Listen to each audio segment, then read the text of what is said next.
नमस्कार, मी राधिका. तुमचं सर्वांचे स्वागत आहे आपल्या चॅनलवरती, ज्याचं नाव आहे मराठी ग्रामर विथ राधिका. तर आज आपण या व्हिडिओमध्ये बघणार आहोत प्राण्यांच्या राहण्याचे ठिकाण, म्हणजे कोणता प्राणी कुठे राहतो हे आपण या व्हिडिओमध्ये बघणार आहोत. तर चला व्हिडिओला सुरुवात करूया. तर सर्वात अगोदर आहे उंदीर. तर उंदीर कुठे राहतो? बीळ. मुंग्यांच्या राहण्याच्या घराला काय म्हणतात? तर वारुळ. घोडा, तबेला किंवा पागा. कोळी कुठे राहतो? तर कोळी जाळं बनवून त्याच्यामध्ये राहतो. कोंबडी, खुराडे, म्हणजे कोंबडीच्या घराला खुराडे असं म्हणतात.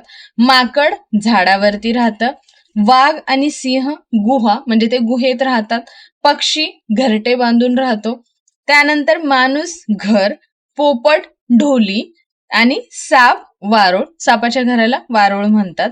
मधमाशीच्या घराला मोहोळ किंवा पोळे असं म्हणतात.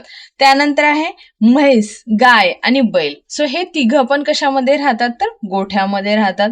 लांडगा जंगलमध्ये राहतो. मासे नदी किंवा समुद्रामध्ये राहतात. त्यानंतर आहे बेडूक, तलाव, विहीर आणि डबक्यांमध्ये सुद्धा आपल्याला बेडूक बघायला मिळतो.